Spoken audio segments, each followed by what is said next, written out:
I know. Do you want me to stop it and start it again? No. Okay, good, because I wasn't going to. This is a bit. Okay. Hello. Hello, Connor. Hello, me. Hello. Hello, Camille. It's me. Can I drink this? We're not like sponsored by them. No, we're not. I'm gonna drink some if you don't. So. Okay. How's it going? It's going pretty good. I think. You think? I think. I yeah. hope. Yeah. Yeah. Well, you're my first in-person interview. Oh, I feel so special. So, I'm just gonna check our stream health and see how we're doing. It's not. Oh, the wonderful statistical analysis. So beautiful. I know. Log in with Twitch. Alright, we're stable. This is actually just a stream where we test everything, look at our analytics. Mm-hmm. Pretty good. That's what all y'all came here for. Yeah, we're at 6,000 kilobits per second. Ooh. Yeah. That like kilobit. Mm-hmm. That's like 14 kilobit. That 1 meg up and down though. I'm very jealous. Fiber internet is the bomb. So yeah, you're the first person I've interviewed in person. Because you're the only person I know in Austin. Literally just you. Nobody else. There's no one else here. It's just us in Austin hanging It's out. literally just us. Forget about like WebDM and everything. Oh yeah, those guys. Just kidding. You guys are awesome. So, are you ready to get started on your interview? Oh, you came prepared. Let me face this way. I mean, if you've seen any of the other interviews, the questions are similar. I'll take your word for it. So, tell us a little bit about yourself. Okay. I'm a Leo. I like long walks, long hikes on a trail. I'm kidding. I never go outside. Look at him. I'm so pale. Like just in context of D&D or... And any context of what you like, what you feel like sharing on the internet. Sure, I'm Connor. I like D&D and video games and lore. Yeah. Yeah. We've known each other. For a minute. For a few minutes, yeah.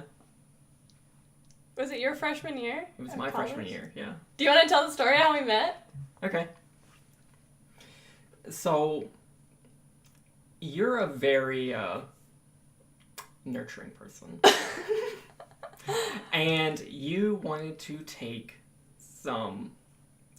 a leadership role in the honors program. The University of some places honors program. And decided to do a whole like mentor program, like get it started over at that university. And then you said, well, I'm going to be assigning all of these like bigs to littles and stuff, just doing that whole thing. Oh, look, this is a computer science person. Let me take him. And this guy. And this guy. But let me put a big circle around. A heart. Around this guy. You already knew back then. I did. I did. From even just... I think your name in there was actually your actual first name and then your last name. So I was like, okay, cool. And then I met you. And didn't use either of those names. So you're welcome for all the confusion. But you were also taking a leadership role in... I forgot about this. I can say the name of them. The Association for Computing Machinery, because, I mean, that's pretty nice and nerdy. It's just essentially computer science club. Yeah. Like. And, I had some people, like, asking me to show up to there, and then I'm like, oh, wait, this person who's talking, I've seen their name before. They're supposed to be, like, my big, so I revealed myself. The more we talk about it, I don't know if my brain is generating a memory, but I feel like I remember it now. Yeah, the more you try to remember, the more your neurons are going to make that pathway, and so it becomes like a knee-jerk reaction. Weren't you sitting kind of near Dana? I was sitting right next to Dana. Okay. Dana was like the only person that I knew. Okay. My other peep was also Dana. It was a good time. I had a lot of fun in college, and then, so it was your freshman year, so that was my... It was your junior year. Started my junior year of college, which was 5 years ago. Holy moly. Ah! We've known each other for 5 years. Yeah.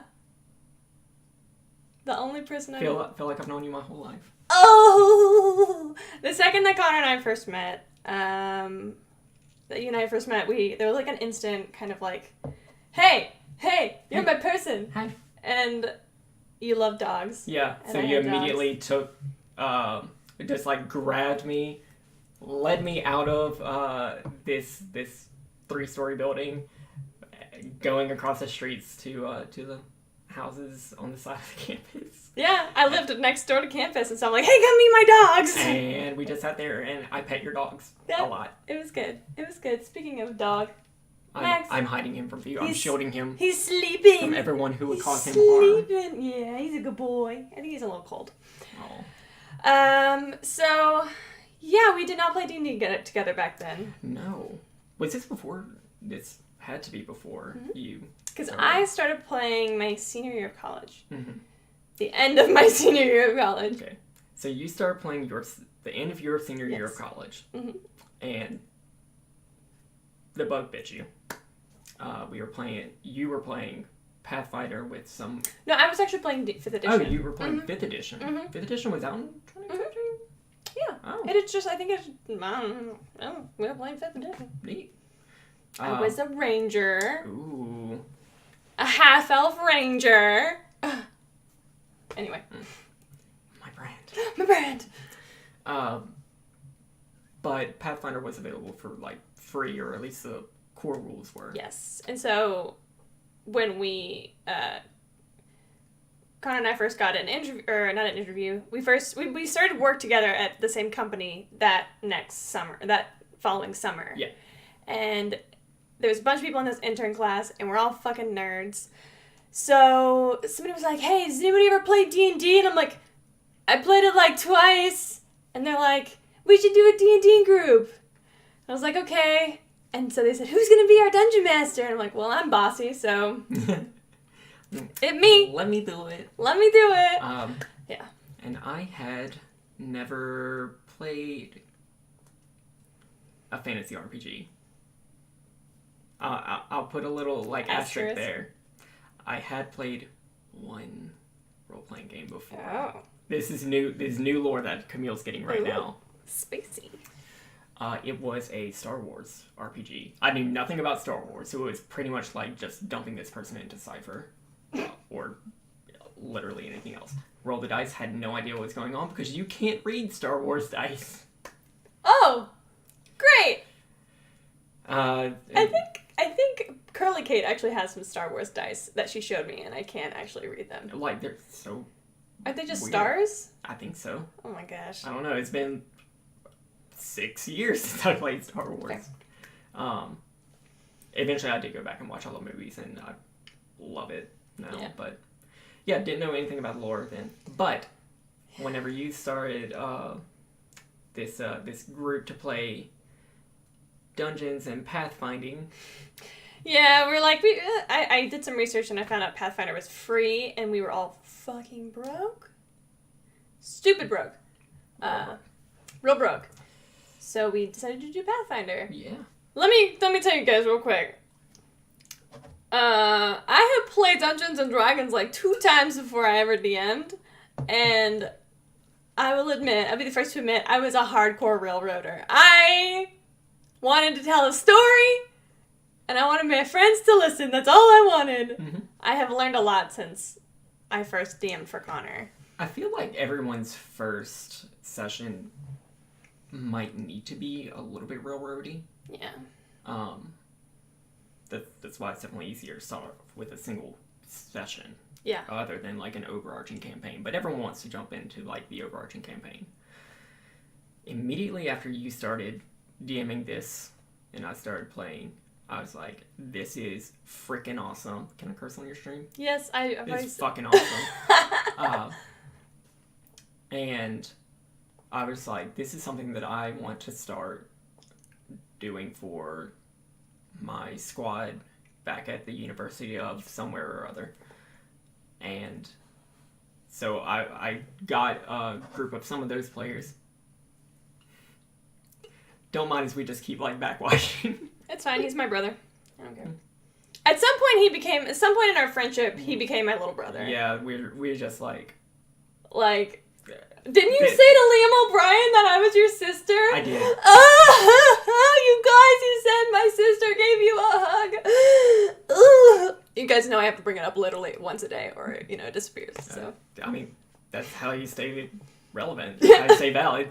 Yeah. Oh. So. At some point, I mean, it just felt like you're my little brother, and I always wanted to have younger siblings, and so, as a typical younger brother, he did everything I did except better. Well, at least he did everything that I did. I won't sell myself too short. But made all of your mistakes. Made all of my mistakes. Never learned from any of them. Yeah. Like you were. All the offices that I held, you ended up holding too. Not all of them. Except for sophomore of the year. Oh, no, that was an award. Never mind. Photography. I never did any photography. Oh, yeah, you didn't do photography because, I don't know, I guess you just didn't feel like it. I don't know. I can't take a good picture. I can't pose for a good picture. It's something else. Yeah, actually, so, aside from photography club, Connor did everything. We have a lot of overlapping interests since... Like, all of this, definitely evidence for that. In fact, you were the person who got me into streaming. Because I didn't even know what streaming was until Connor. He was like, hey, I'm doing this thing. I'm like, really? Well, I mean, you'd been watching Crit Role for a while. Oh, yeah. But... You did get me into Critical Role. But actually, it was one of your players for that original campaign that you ran who got me into Critical Role. Who? Oh, snap! Huh, I didn't know he liked Critical Role. Mm-hmm. He's the one who got me into it. So, full circle. Wow. Fancy. So, you're coming to a lot of realizations. I know, this is insane. So, let's talk about that first session. Okay. Or that first campaign. Okay. That I ran. Mm-hmm. How much of it do you remember?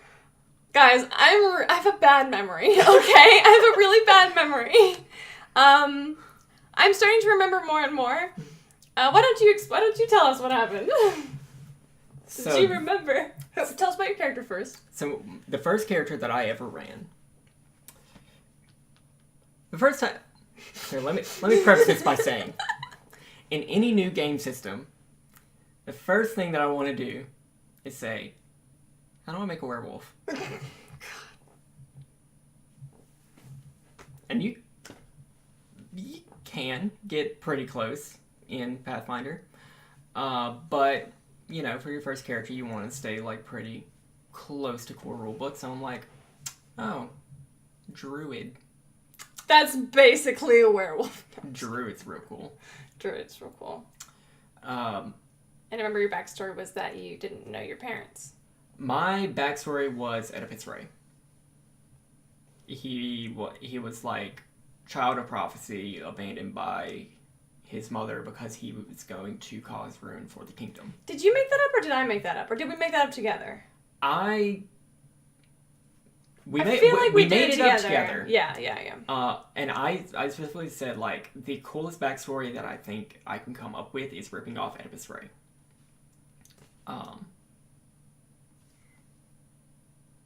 But... What was his name? His name was Cornell. Cornell. We had some really good names that campaign. Paco, Valamir. Sorry. Blueberry. What was the youngest guy's Blueberry. Oh, that was Blueberry. That was Blueberry. I've got a really good memory. Blueberry the Ranger. No, Rogue. He was Rogue. There was an Aragorn. Yeah. So, how did you feel about that first campaign? I liked a lot of what was going on there. I liked a lot of the lore and everything. I did not know that my mother was going to be the BBEG. Yeah. So for all of y'all in chat who are jumping on, like, oh, his backstory is Oedipus. ... No, that didn't happen. She killed me. She did. Twice. And my little NPC character that I played to kind of like guide them through. Your avatar. Yeah. My avatar was actually his sister. Which is not something that you planned.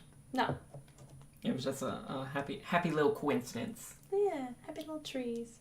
And so that we had that campaign, and we didn't play together for a really long time after that. You started DMing at your school, at the university. I started GMing. I still couldn't get 5th edition rules because I didn't really know that 5th edition was a thing. Yeah. And I didn't play between now and then, or between then and the first time, that campaign, because you went back to school and I was still here, and... Didn't have a group at work for something? Oh, I did. There was a group at work, and they played sometimes, but my ex was also in that group, so I was like, let me just get out of here. Because he was super mature. Anyways, so Connor introduces me to Critical Role. I become obsessed immediately. I binge watch everything. I got caught up just in time 3 episodes before the final episode. And I watched all of them live, and I cried my fucking eyes out. It was insane. And Chris was like, what? Are we breaking up? Like, what are you doing? Like, I was crying too. I was here. Yeah, it was bad. That was the what was supposed to be the last episode, and then they had another last episode. I was actually in Tennessee for that. Yep. I stayed up till 2 in the morning. Anyway, so I was like, "Hey Connor, I want to play D&D. Will you DM for me? Just me?" And I did. And we did. That campaign has been. Listen, it's just on hold. It's just on the shelf. It's not going anywhere. We'll pick it up. It's fine. At some point. It's fine. All the cosmic dragons and Tharsden, the chained god. They're just doing stuff. So fun fact. So when Connor started DMing for me, he homebrewed his whole world, and he put Easter eggs from my campaign into this new campaign, and I missed every single one of them. I missed every single one of them because I could not remember any of them. So I did the Breath of the Wild thing where it's 10,000 or so years after that original one, but yeah, there were seeds. Oh man, I felt so bad. But I love that you missed them because it's just I got to drop them on you later. Yeah, he was like, you remember how in the final battle, what's his name's tiger got turned to stone? I was like, oh, that was that stone tiger at that place. I didn't understand. Drodin, who is also a druid. Yes, Drodin. Oh man, it's all coming back to me. So, what surprised you the most about D&D? Oh. What surprised me most about D&D?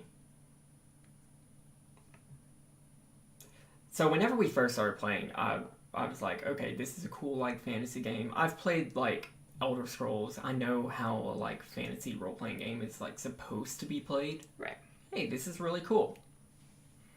Then as I got into more, Critical Role and Dice Camera Action, other people who stream it, and met more actor types like yourself, some of my squad back at the University of so and so.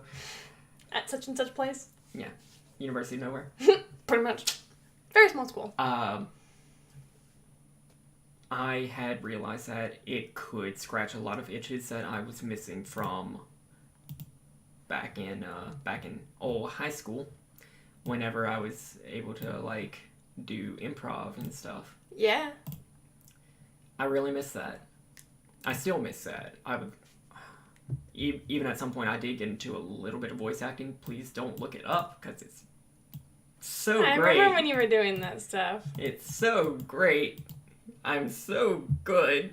Connor. But I'm able to explore so much with improv acting through D&D. I'm able to explore so many different human experiences as a player in D&D. And as a DM, it's so fun to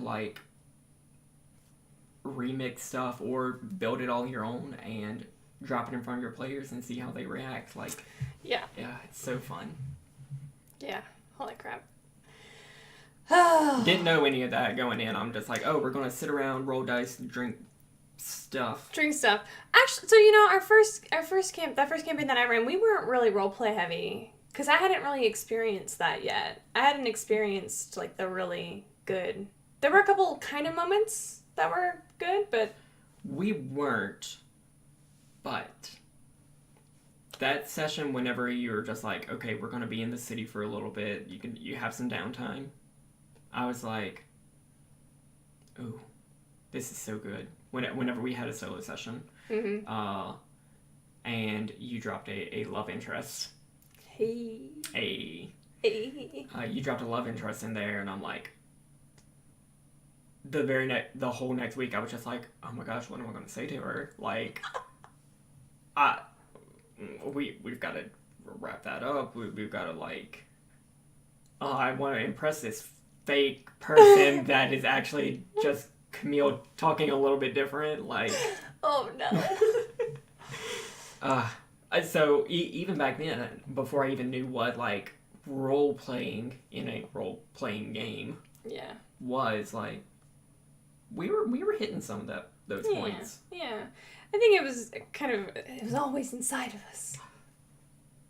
So the real role playing were the roles that we found along the way. What have you learned about yourself through D&D? Like what are the lessons that you've learned about Connor?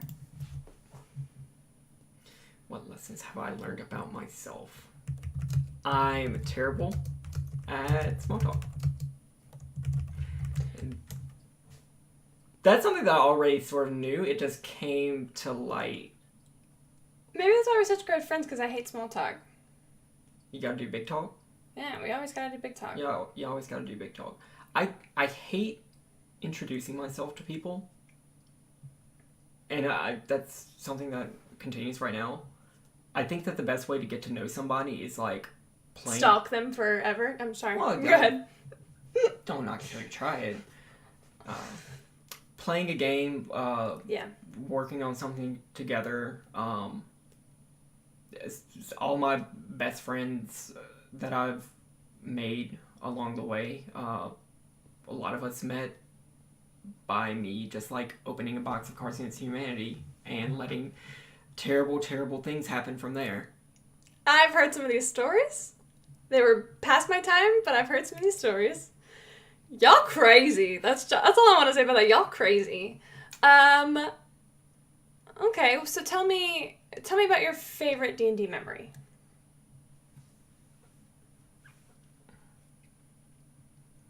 This is going to take a while. Do you want me to go to another question while you noodle on in the back of your head? Sure. Okay, we have some questions in the chat. Favorite race and class?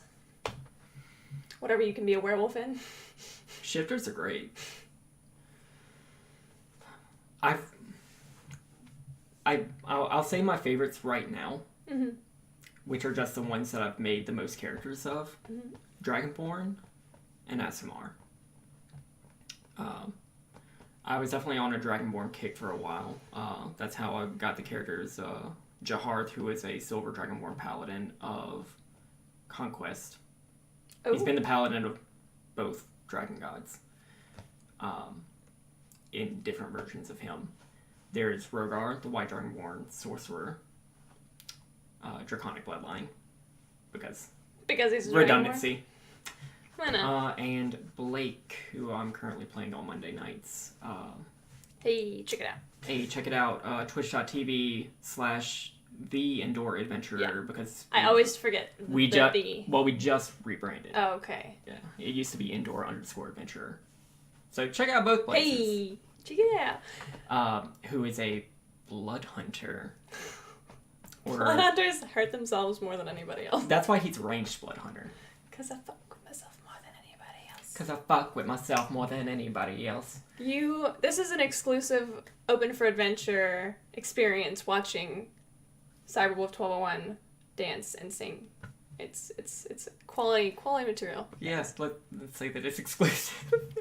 Let's say that I don't embarrass myself on my own streams. Well, yeah, it's fine. So, okay. Your favorite race and class. Did you say your favorite class? I did not say my favorite class. Oh, some bits. Mindy, Thank you all so much. I have to drink. Uh, You drank all of your pumpkin spice latte! well, you already set out a water for me, so thank you so much. Dang it. My favorite class,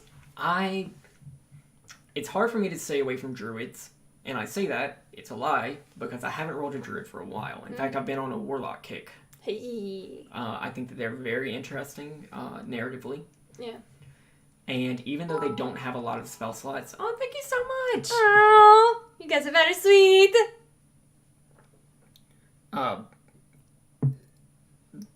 The relationship between a patron and the player, it's a really awesome thing to explore. And even though they don't have a lot of like spell slots, getting them back after a short rest is really great. And the fact that a lot of their Eldritch Invocations give you, oh my gosh, y'all are being crazy. Thank y'all so much. You're so sweet. A lot of the Eldritch Invocations also give you like once per short rest uses of another spell, which is really cool. Warlock, I Warlock's think great. you can have so many different kinds of relationships with your patron. Looking at some people out there, they know who they are. Yeah, I like how there's a lot of like overlap between a warlock and a cleric. One of the best ways to see that is with Warlock Pact of the Great Old One that specifically calls out Darsden, the Chain God, who is also like a evil god that you can, if you want to follow him as a cleric, you can do like Death Domain or Trickery Domain. That's real cool. One of them has my favorite tweet is Paladin. So the difference between Paladin and Warlock, and one of them has a sugar daddy and the other one has an employer. I said that, guys. I'm terrible at this. Yeah, one of them has an employer and the other one has a sugar daddy, but I don't know which one is which. Is it the Warlock has the sugar daddy? The Warlock is the employer. Is it? I don't know which one is which. Well, you're supposed to like your sugar daddy. I wouldn't know. If you want to be a sugar daddy. Oh my god, no, I posted that on Twitter. I reposted that somewhere, and I got a message from this girl that was like, hey, my sugar daddy's looking for a new sugar baby. Are you interested? And I was like, oh my gosh, that's not what this was about at all. We're like clipping the mic. It's great. It's fine. Sorry, we're just screaming over sugar daddies. It's fine. We're gonna make it through this interview one way or another. No, we're not. How would you describe yourself as a player? So a lot of responses to this, because I actually do watch the interviews on this channel. I don't do it for a lot of channels. Oh. A lot of the responses were the Matt Colville player types, right? Yeah. So obviously, like I touched on earlier, I am an actor type. I do go heavy into like role playing and stuff. I don't typically show up with a super big backstory. And at some points, I think that like combat over small talk is super great. So I sort of like, and I actually took the test whenever you sent me, and I did get halfway actor, halfway casual player. I remember that. And I thought that was a real nice way to phrase it, because I don't like lumping people into categories, but I mean they're a great way to describe yourself. Yeah, they can be helpful tools for your. I use them primarily as a dungeon master, so I know what my players want out of the campaign, because they don't always know, especially if it's their first time playing. They don't always know. Right. So how would you describe yourself as a DM? Bad. No, he's not bad, guys. He's not. He's not. I promise. And all this is imposter syndrome, but just because like. Don't talk about my brother like that. Yes, ma'am. It was a moment during the last game that I ran where there was some downtime and I was trying to play off a couple of like the NPCs, and I saw myself saying the same like 3 lines. "Hi, welcome to my shop. Is there anything that I can help you with? My name is X." And I'm like, this is so generic. This is so bad. I was also very hungover at the time, That's so fair. that's probably a lot that was leaning into it. But I'm just gonna hit him, like put myself down for that. But that's just because I'm my own worst critic. Big mood. Hard same. But as a DM, I like remixing lore to something that's gonna like hit on some narrative points from all of my players, because I do like my players to have backstory that we can explore. I generally if I'm homebrewing something, then I want it to be like sandboxy, open-ended and stuff, and I try to do that the same if I'm running modules. I like remixing modules. That last game that I was running is actually Waterdeep Dragon Heist, but reskinned for Iman from the Critical Role campaign guide. Eventually I will release my notes for that whenever I finish writing them. And I'll tell you how to get them at some point. Hey. So, speaking of Critical Role... We speak about that a lot. We do. It's good stuff. I mean, you know how much I love Critical Role, because they show kind of how you can be really into it as a role player, and I'd never experienced that before. Mm-hmm. So, and I think a lot of people... I think that a lot of people just like watching it, even if they don't play D&D, or even if they're not interested in D&D. And so it creates this, what I've been calling I'm not the first person to call it this, I think, a renaissance of RPGs. Of D&D renaissance is being thrown around a lot. Yeah. It's great. It's a great way to call this. Yeah. So call the Dark Ages the Satanic Panic. Yeah. So... how do you feel about this, about Critical Role's popularity and their, like, rise through up to godhood and things like the Waffle Crew and... Oh, the Waffle Crew. Yeah. Love them. Love all of them. So, what are your feelings about that? Well, obviously, I didn't jump on 5th edition until I had heard about Critical Role. In fact, I was still running Pathfinder whenever I introduced my Gilmore stand-in. Can I say who it is? Do you want to say who it is? Francois Moutier. Of? What's his store called? Francois' Fabulous Effects. I love it. Reskinned, like, he actually does have, like, a character sheet. He was a Unearthed Arcana artificer whenever I actually rolled stats for him, because, hey, he's still alive in a 5th edition world. Hey. Let's say that world is still alive. We'll bring it back. I love the D&D Renaissance. And the Renaissance of, like, all these RPGs. Ciphers, the Cypher system, Numenera. I only played one game, but that was a really fun session. I was able to roll a werewolf right out the bat. It was great. 539, he's a real cool dude. I love seeing so many new people enjoying the game, so many awesome people who are able to stream the game and share stories with everyone else. Yeah. I love just, like, talking to people about our OCs for hours on end. That's all Connor and I do now. And it's all really... we sort of... It's like, who can talk about their OC the more? But, like, who's had more fun stuff happen to them? You. I play for more often than you do that. You do. Well, like 3 times a week. Oh, I don't play that much. We should talk more. Let's talk about it. Let's talk about it. Where were we? Oh yeah, Critical Role. How do you feel about, like, Critical Role's rise up through little baby Twitch stream all the way up to what it is now?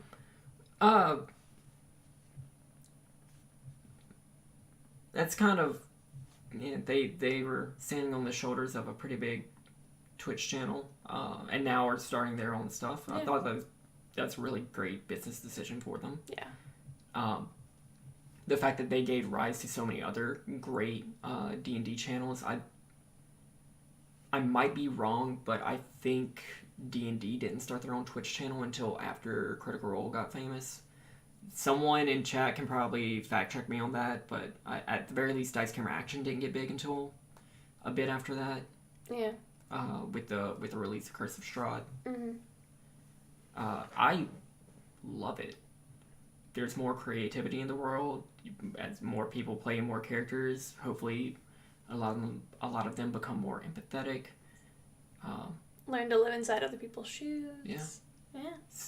Experience more of the human experience, or the elf experience, or the dragonborn experience. Or just watching other people go through those experiences and thinking about what you would do in that scenario yourself.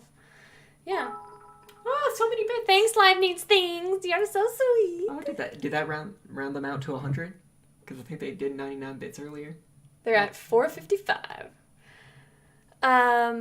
So, what Critical Role player do you identify with the most? Travis Willingham, because werewolves.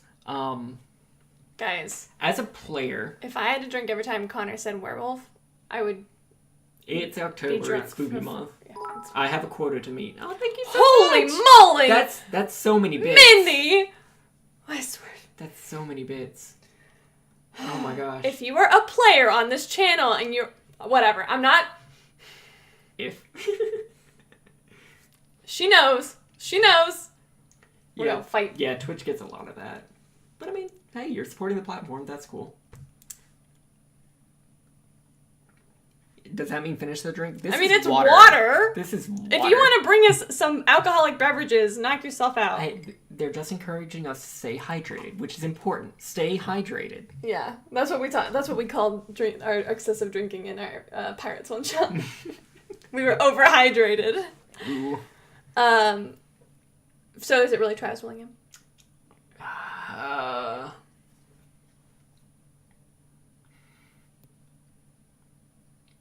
No. Ford maybe, because I do relate to Ford a lot. He's a melee warlock, or that sort of martial character with that warlock sort of story. That's where I'm going with Blake on Indoor Adventure Stream. Oh, Indoor was in chat. They're in chat. Oh, that's cool. Hi. Hey. I think Marisha as Keyleth was a really close analog for the way I played Cornell and the way I play a lot of my good characters. And I think Taliesin Jaffe's Caduceus and Percy were also very good analogs for how I play more weird characters. Yeah. But for just my normal playstyle, I think that I would have to go for Liam. Because I love making sad boys, sad girls, and sad non-binaries. I love Liam. And he plays off of that so well. Yeah. And he may not always be the tactical genius. Yeah. He gets a little reckless. Yeah. I think. But I think overall, yeah, I probably fit into his playstyle more than anyone else. There's something that's always drawn me to Liam, and it's I hate to say it this way, but there's this sadness in his eyes sometimes that I can tell he's felt some things. Yeah, he's done a lot. He's felt some things, and I really relate to that. And I mean, I wish I was Laura Bailey because she's fucking adorable. Can we get that heart music effect? No. I don't know. Laura Bailey. America's Crit roll, please don't sue. Please don't. I do love her, and her sense of her childish sense of humor is definitely me, 100%. Why would you say that? Because I make dick jokes all the time. It is hard to make dick jokes whenever I am here. Yeah. Because it is part of my name. I made the mistake of calling you Dick one time. And I quickly learned not to do that anymore. So, yeah, definitely. I love Laura Bailey, but Liam is just there's just something about him. Yeah. So, tell us a little bit about your stream. Oh, so yeah, I am also a Twitch streamer. I was doing that around like February, I think, of this year. I'm gonna mention my squad from the University of such and where. Again, it became a like normal thing where we would all gather around in somebody's apartment, just like sit on the couch, drink adult beverages, giggle water, and play video games and just talk and have a good time. Unfortunately, we all sort of went our own separate ways after graduation. Tends to happen. So I wanted to like try to get that experience again. So I was like, hey, I'm gonna put a camera in front of me. I'm gonna make a drink and I'm gonna start playing some games. Do y'all want to like sit in my Twitch chat and we can just talk, have a good time, hang out? And yeah, it just sort of grew a little bit from there. I hit affiliate a couple of months ago, which is crazy. Like, I didn't realize people wanted to like stop by and listen to me blab about the lore. All of the lore! The lore of games that really don't have business having lore. So, like, the very first game that I played on that channel was Bayonetta, which is a witch with high heels that have guns strapped to them fighting angels. You know... That's the story. That's the whole story. But there is some really cool lore in that game. You're shaking my camera. I'm shaking it a little bit too much, I'm sorry. I am so He sorry. just gets excited, you guys. I just vibrate in place, you know? I gotta giggle. Did I mess something up? No. Oh, that's something else. So, what is your favorite... Really quick, we have a question from the chat. We're talking about your Twitch stream, but I don't want to forget it, because I have forgotten it until now. What is your favorite monster to throw at your players? My favorite monster to throw at my players? I won't say werewolf, because I really don't like throwing werewolves at my players. In my campaign... Oh my god. Go ahead. Go ahead, we'll tell the story afterwards. Yeah, we're gonna talk about that. Ooh. We almost forgot. So I've been remixing Waterdeep Dragon Heist for Amon. And in the research for making that campaign, I came across a lot of lore and a lot of like stuff that I can do with aboleths.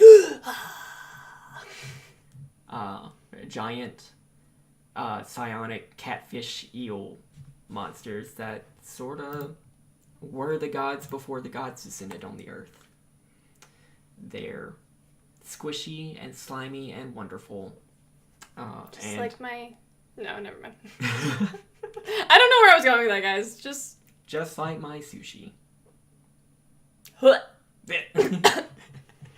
Oh no. But yeah, I really love to throw an aboleth at my players. I have not done so yet. Aren't they babies? Do I? Aren't your players babies right now? My players are babies right now. Maybe they'll run to an aboleth, maybe not. Yeah. But it probably won't be a like combat scenario. Yeah. I do really, really, really like throwing. Nope, I can't finish that thought. I thought that it was going to give me enough time to think. Let's say aboleth. I like aboleths. So we're gonna pause this interview really quick to talk about something that happened in my game where Connor is my DM. Mm-hmm. So a few months after Connor and I were playing solo, my partner started getting into D&D. Mm-hmm. And so I was like, hey, partner, come play D&D with Connor. So we rolled him up a gunslinger mm-hmm. and Lath. And his character and my character had like this cute little, like a little rivalry. And I really wanted to keep. Because we're like at 10th level or 11th level. I wanted to keep real bad. I had a lot of money. and I wanted a place to freaking sleep and keep my shit, you know? You also, at this point, the players were also itching to do a sort of battle royale. Because in real life, we're competitive as well. And I was convinced that my character could defeat his character. So, Connor, what happened? So there is also a very well item in D&D known as the Deck of Many Things. It is the Campaign Destroyer. Because it can do a lot of very, very bad things to your characters and your game. Whenever you let players just start throwing things out the Deck of Many Things. But a wonderful D&D creator and community leader, Matt Colville, had a wonderful way to stack the deck. You should definitely check out his video on stacking the deck. The Deck of Many Things. It's a Yeah. really good watch and a really great way to like dump stuff on your players. Yeah. And I completely pulled his trick. Yeah. And my character found the Deck of Many Things. Actually, no. I didn't do that for this particular one. I did do that whenever you first found the Deck of Many Things. And I paid you a lot of money to find the Deck of Many Things, too. Yeah. So not only did I get the Deck of Many Things, but I also got a lot of money. It's great. In my game, I wanted to make a little bit of lore behind the Deck of Many Things that sort of rips off a video game series that I love. It's the Shin Megami Tensei spin-off, the Persona games. And in Persona, there is a character called Igor who sort of like is the guide for the characters. But there's also like a deck of tarot cards that sort of all the characters are represented by. And I wanted this character, who is a devil in the Persona series, to sort of fill the role of Mephistopheles, who is an archdevil in like real world lore, folklore, biblical lore. And is also in D&D. He's the ruler of the 8th circle of the 9 hells. And I wanted this character to retrieve his artifact, but still let y'all play with it. And they would fight for the ability to get one beneficial card from the Deck of Many Things. And so we had a battle royale between me and my partner. Mm-hmm. My partner is a straight fighter gunslinger with a very powerful gun. And I am a Reg Ranger. So, Camille is playing a Range Rover. Not sponsored. Please don't sue us. A Rogue Ranger hybrid. I only took Ranger levels to begin with because of the solo campaign. I wanted an ally to get sneak attack. And I thought it would be fun. It would be cool to have a couple of Ranger levels. Yeah. And, like, take that archetype. Probably something that I wouldn't do now, but... So I had this wolf. I have this wolf. Her name is Secret. And she is beautiful. And I love her so much. She's amazing. She died one time. Twice, actually. Oh, it was so bad. Brought her back. It was so bad. It was cute. Oh, God. Anyway, so it's a battle royale against me and my partner. Mm-hmm. And Connor's the DM for it. And so tensions are high because my partner and I are very competitive. And I don't want to wreck relationships. And yeah. Should we say how you also know my partner? Okay, never mind. We shouldn't. Okay, I was just checking. So, sorry guys. We go through the fight, and oh man, it was a good battle royale. But at the end of the fight, my character Gemma went down, but my wolf was still up, and my wolf got the killing blow on his gunslinger, so my wolf won the battle royale. So the wolf was able to draw from the Deck of Many Things.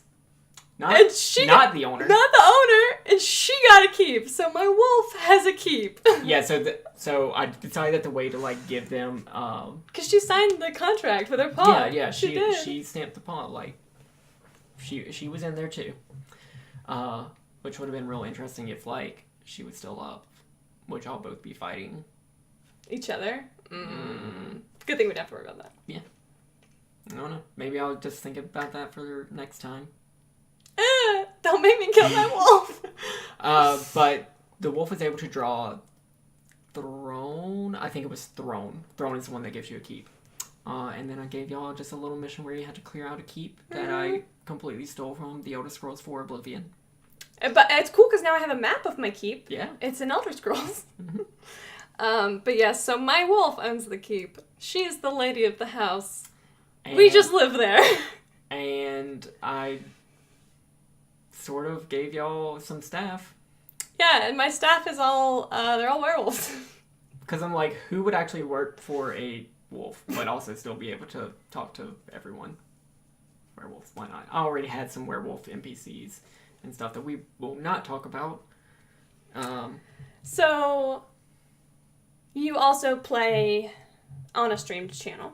Do you want to talk about that real quick? Yep, so I'm playing on 2 right now. We just finished Season 1 of Dragon Knights, which is a 5th edition campaign that we play on Pro Restarter's channel.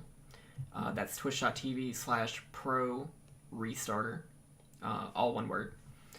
And he does a lot of role-playing games on there. But that's a game with Kyle with an N, myself, Where's My Dingus, and PB Plays Inside. All of which are wonderful people. Dingus. Dingo, she's wonderful. I know. Please continue. And I play a half-elf warlock named Isabel. She is wonderful, she is sweet, she is charming, she is a lady. She has a silver pseudo-dragon familiar, and she is adorable. She is a warlock who's trying to take on the role of being a healer, which is interesting, but Celestial Warlock is actually really good for that. Hey. She has seen her dad die 9 times. Like you do. Like you do. And it's so fun. Yeah. It's so fun. And so you're also in another campaign. I'm also playing Monday nights on the Indoor Adventures channel. Playing Blake. He's a Black Dragonborn blood hunter. And he's got shit going on right now because he sort of had a patron foisted on him. And I don't know. He did start using some of those powers during last session. And it did help. I don't know how he feels about that. Sometimes it be that way. Sometimes it do be that way. But we'll see how that relationship develops. Definitely check them out. I've been having so much fun doing that. Both my games are so fun. So, even though Connor is not technically a regular player on Open for Adventure... Oh, regular. That's a fun word. Full-time player? I don't know what to call it, guys! No. So, I was just saying, I'm not a regular player. What does that mean I am? Special player? Ooh. I don't know. Ooh. So, but Connor has been instrumental in getting this stream started. I cannot tell you how many times I've called him up. How do I do this? What am I doing? Please help me. In fact, my first time I ever DM'd live, he was actually sitting on this couch right here talking me through it. He's like, you're doing fine. I'm like, ah. He will be playing as a guest in the campaign. And his character is will not be disclosed yet.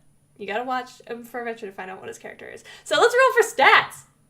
Okay. I did bring my own dice for this. You want to tell us what dice you brought? Yes. So, maybe I'll be able to get up to the camera for this. Yeah. So, I've got one of the D6s from Spirit Dice. Nope, that's okay. It's got a little Put your hand behind it like this. You're teaching me so much. Nope, I'm too white for this. Let me see this. It's got a little wolf on it. It's from Spirit Dice. They're cool. I've got 1d6 that was given to me by the people at Tabletop Loop whenever I met them at Gen Con. Pretty. I've got 1d6 that was given to me by Jason Charles Miller here in Austin. During, when was that? It was during by South by Southwest. Yeah. And I've got one of the d6s from the very first set that I ever got for that very first campaign. That my very first Dungeon Master ran for it and actually picked out for me. Here it is, guys! It's so good! Okay, so I've got paper and pencil. Okay. Let's go ahead and roll. Let's roll. Okay, I got 5, 4, and 3. 5, 4, 3. That's 12? Yep. Okay. That's a number. Math is fun.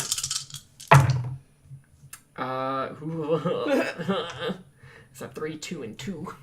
3, 2, and 2. Do you want to re-roll one of the ones? Or that one? Yeah. That's gonna be No. 5, 6. Yeah, that's a 7. That's not bad. Sure. Hey, there you go. It's a 6, 5, and 4. That's a 15. That's a 6, 4, and 3. 13. 2 more. Okay. 6, 5, 4. Nice.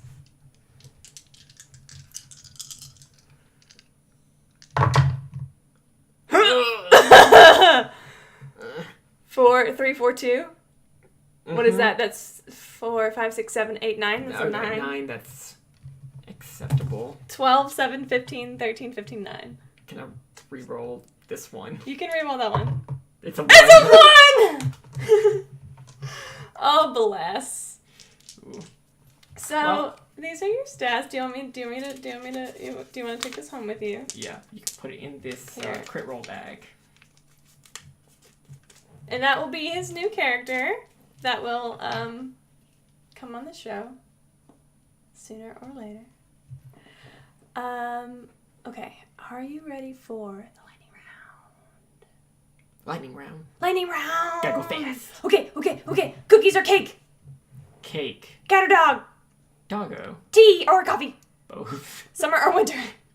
Winner. GIF or GIF? I respect both, but I pronounce it GIF. Virtual character sheets or paper character sheets? D&D Beyond.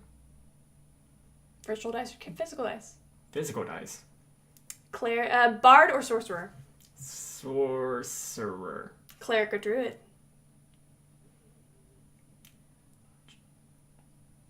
As much as I love druid, I want to say cleric because that relationship is really... There's a lot more that you can do with that relationship, for the most part, than you can with... I'm not making this a lightning round, by the way. I was supposed to say, this is no longer a lightning round. There's a lot more that you can do with that relationship, for the most part, than you can with a druid's relationship with nature. But you can do a lot with, like, the orders and stuff. Fighter or monk? I have never played a monk before. And I think a lot of the martial archetypes for fighters give a lot of flavor to it, so fighter. Oh, shoot. Ranger or paladin? I went into this knowing that this is going to be the hardest one. I love both. I'm not going to be offended if you don't say ranger. Well, this isn't about you. Okay. You were giving me a look, so I didn't know. I think the paladin relationship with their divine patron is another great thing. I love patron... Connor, this patron relationships. This Open for Adventure campaign is for you. I just want to let you know that. Okay. That's all I'm going to say on that. Okay. So, paladin. Warlock or wizard? Warlock. Never played a wizard. Rogue or barbarian? Barbarian. Porque no los dos! Ranged or melee? Melee. Yeah. Short sword or scimitar? Short sword. Okay, alright. Slashing over piercing, got it. Radiant or necrotic damage? Radiant. There you go. DM or player? Right now, player, because of the imposter syndrome that I'm feeling right now. But I recognize that it is as such. But I love exploring one character over jumping for multiple. Yeah. Jumping across multiple words are hard. It is. Combat or RP? I like running combat, but I love playing role-playing more. Okay. Last question. Prepare or improvise? Fucking hate preparing. I fucking hate session prep. It's the worst thing. It's terrible. I never feel like I get enough done, and no matter how much time I set aside, I never fucking do it. Your players can't ruin your plans if you don't make any. I mean, that's fair. It's worse if you're running for a module, though, because then you have to, like, stop and, like, read the module. Oh, that's the worst. I hate that. I mean, I don't hate it as a player, because I understand it, but I'm definitely hard on myself as a DM, and so running a module as a DM, I'm like, let me consult my book?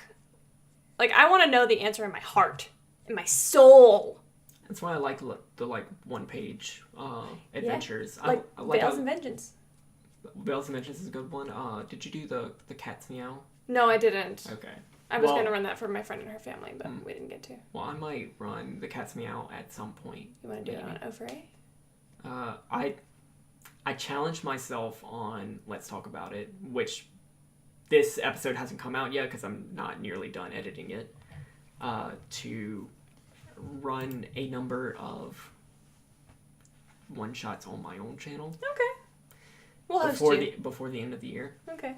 So, I don't know. Maybe you'll see some RP content from them. I could completely fail my challenge. I don't know. Can I play? Sure. Okay, cool. Dibs. So yeah, maybe you'll see stuff there. Maybe you'll see stuff here. Mm-hmm. Who knows? Who knows?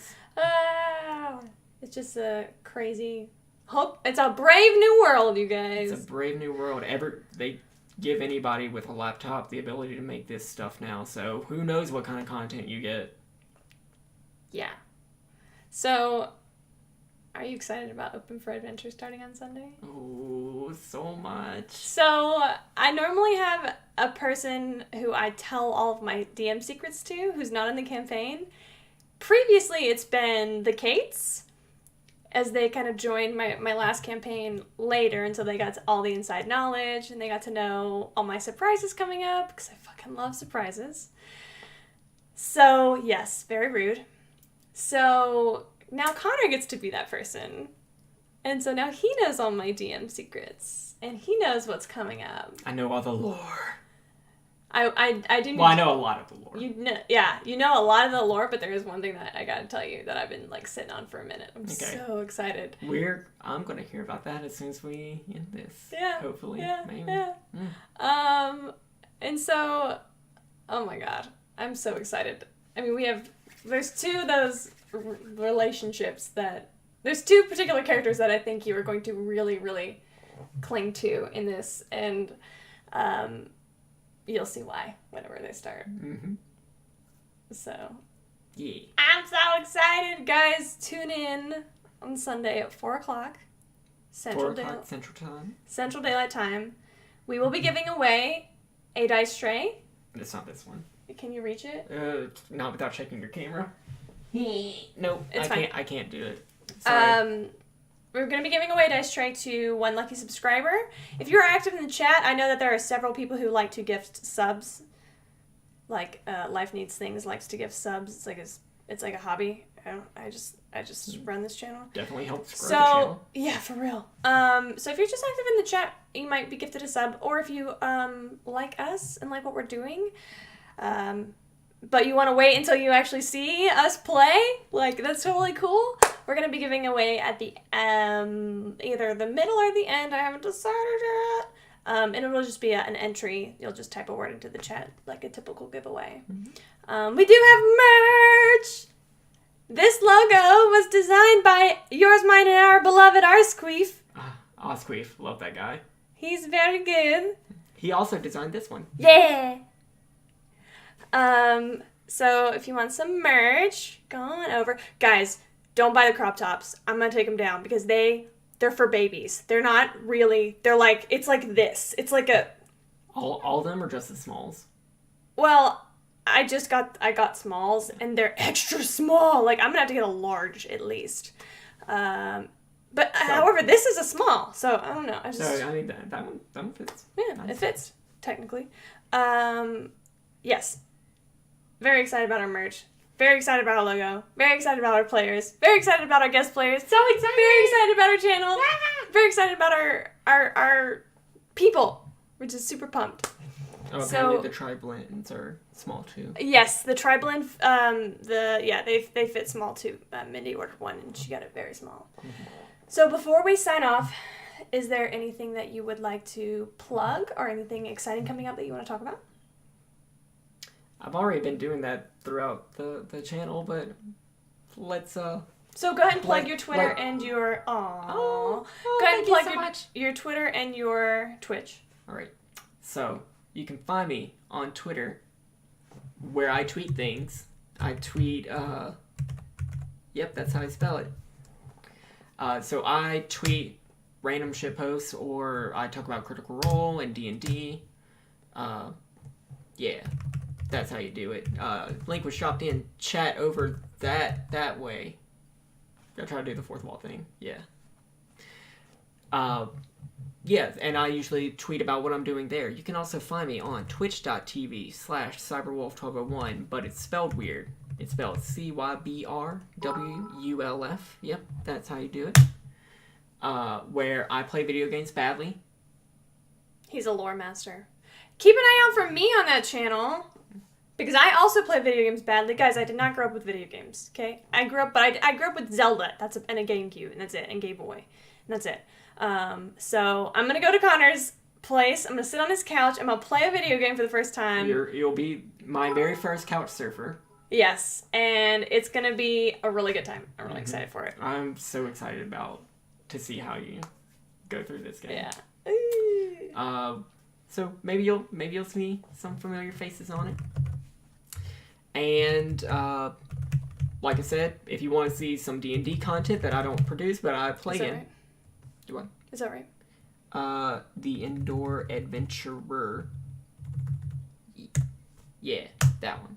You can find me Mondays on twitch.tv/The Indoor Adventurer, his channel, where I play Blake the Dragonborn Blood Hunter. Yep.